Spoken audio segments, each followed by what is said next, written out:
Coucou, nous voici pour un tuto pour réaliser donc une gaufre en pâte fimo très facilement.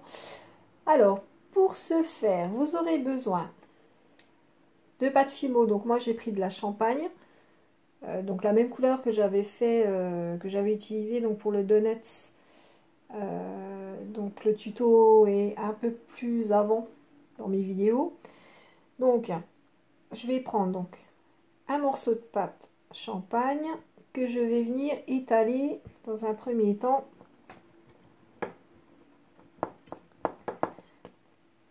en couche assez épaisse quand même pour pouvoir, parce que les gaufres ne sont pas toutes plates non plus, voilà, pour pouvoir avoir quand même une bonne épaisseur pour faire une bonne gaufre bien gourmande. Alors ensuite, vous allez utiliser une plaque de texture. Donc vous voyez, ça fait des petites alvéoles carrées. Et donc c'est ce côté-là que je vais utiliser, le côté où il y a le relief, où c'est bombé en fait, que je vais utiliser pour creuser en fait, pour faire les petits carrés de ma gaufre. Donc je viens poser ma plaque de texture et j'appuie bien partout pour bien que le relief soit bien marqué de manière uniforme. Donc ensuite j'enlève délicatement ma plaque de texture. Donc en parlant, je fais une petite parenthèse plaque de texture. Donc j'ai réalisé des petites plaques de texture comme ça en pâte fimo. Si cela vous intéresse, je les mettrai en ligne donc sur ma boutique en ligne, donc les bijoux de Séverine. Comme ça vous pourrez vous aussi créer vos gaufres à partir de cette petite plaque de texture. Voilà, donc j'ai créé le petit relief bombé qui vous permet justement de faire les petits creux de votre gaufre. Voilà, petite parenthèse terminée. Je vais ensuite créer ma gaufre, c'est-à-dire lui donner la forme que je veux. Donc moi je vais faire un petit rectangle classique, la gaufre belge on va dire classique. Quoique non, je suis même pas sûre qu'elle soit rectangulaire la gaufre belge. Enfin bref. Donc je vais lui donner ma forme. Donc pour cela je vais découper. Donc vous pouvez utiliser un couteau, vous pouvez utiliser ce que vous utilisez habituellement pour faire vos découpes. Donc hop.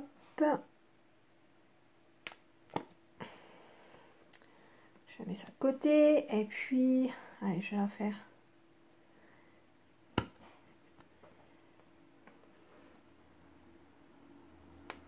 Voilà. Voilà, donc j'ai créé ma petite gaufre. Vous voyez, on voit bien les petits creux de ma gaufre. Donc là, vous avez votre forme. Je dirais que votre gaufre, elle est presque pas finie parce qu'il y a encore pas mal de choses à faire dessus. Mais la forme est faite. Ensuite, moi, ce que je fais, j'utilise un dotting tool, c'est-à-dire un petit outil comme ça avec un petit embout. Vous voyez, avec un petit boule au bout, en fait, il y a plusieurs tailles. Bon, j'en ai plusieurs, hein, j'en ai 5 ou 6. Et je vais venir, en fait, marquer le tour, ici au milieu. Hein, donc, ici, vraiment ouais, sur les côtés. Et je vais venir marquer, en fait, alors, je vais essayer de vous montrer. Je vais venir frotter, en fait, légèrement.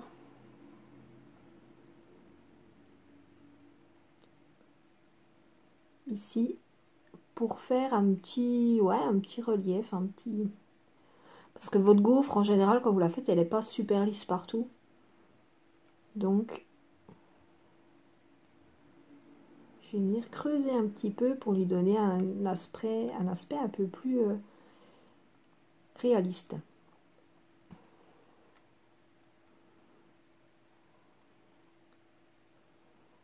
Hop, voilà, je vais faire aussi le dernier côté.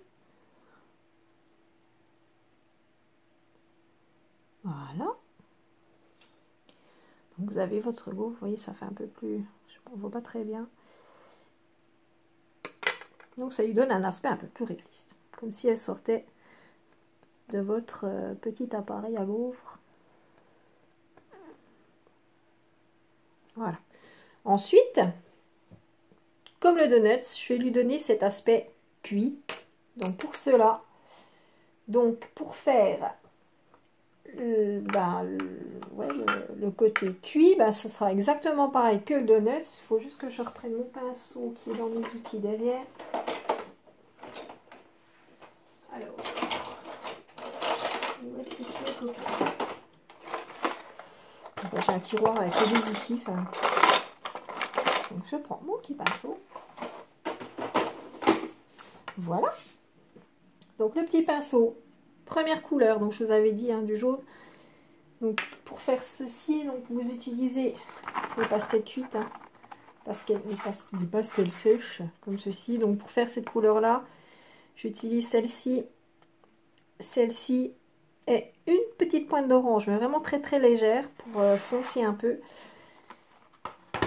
Donc je vais venir prendre un peu de ma pastel et on va, je vais essayer de mettre tout ça, vous pouvez voir, doré.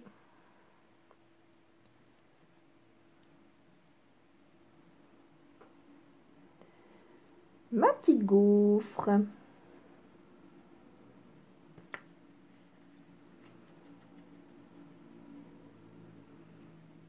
C'est bizarre, j'ai l'impression d'être gauchère sur la vidéo, du fait que ce soit inversé. C'est bizarre. Mais non, je suis bien droitier. Hop. Donc vous voyez, c'est un petit peu plus jaune. Donc on continue. Pour avoir une belle gaufre bien dorée. Qu'on a envie de la manger en fait. Qu'elle soit bien gourmande.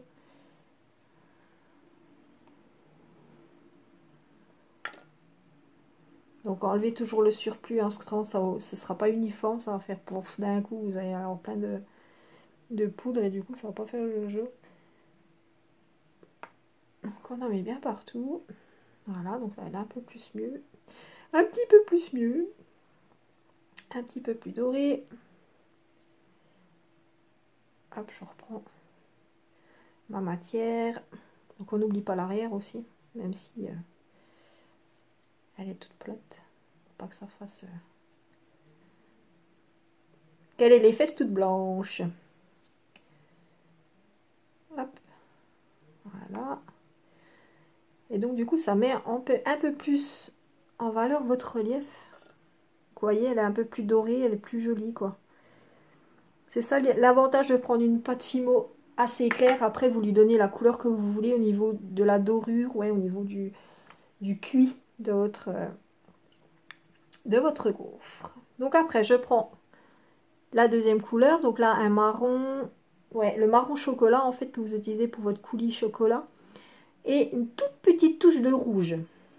Il faut vraiment une toute petite touche. Et là, je vais venir faire donc sur les arêtes, c'est-à-dire vraiment les reliefs qui ressortent le plus, très légèrement. Hein, parce que autrement, vous allez avoir un côté, ça va faire tout crado, ça va pas faire jojo. Voilà, très très légèrement. Ça va accentuer justement encore plus les petits reliefs que vous avez créés. Ce sera vraiment plus sympa. Hop. Voilà, faut vraiment être hyper délicat. Vous voyez, ça se voit pas beaucoup, mais moi je le vois mieux à l'œil nu, on va dire que ça donne vraiment cet aspect ouais, cuit quoi.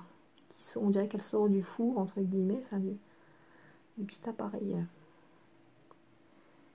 à gaufre. Donc là, ma gaufre, elle est terminée.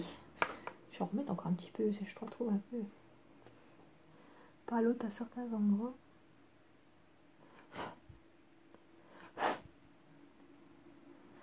Voilà. Voilà, donc là, votre gaufre, elle est finie.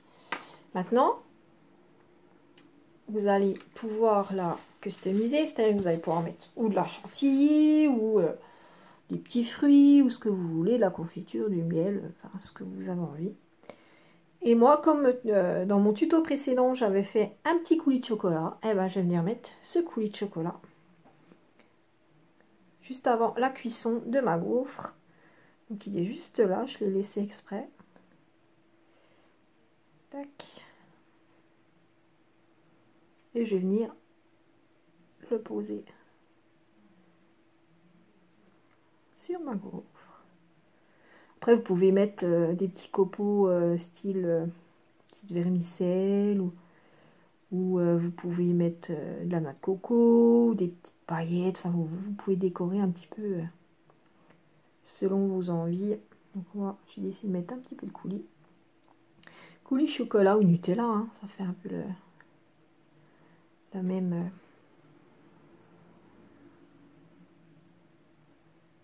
Hop.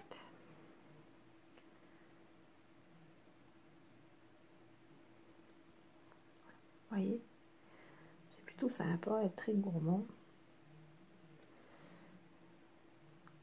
Voilà, après vous mettez la quantité que vous voulez. Si vous voulez en mettre partout, vous pouvez. Si vous voulez en mettre juste en bas, vous faites. Après, c'est vraiment à vous de gérer votre déco pour votre petite gaufre. Et ben voilà. Après, donc vous faites votre trou. Si vous voulez mettre un petit anneau, vous laissez comme ça si vous voulez faire une bague. Enfin, c'est à vous de voir après selon ce que vous voulez faire de cette gaufre. Et ben voilà, de faire ce qu'il faut pour pouvoir l'utiliser par la suite pour créer votre bijou ou votre accessoire. Je vous fais des gros bisous, je vous dis à très vite pour un autre tuto et à bientôt.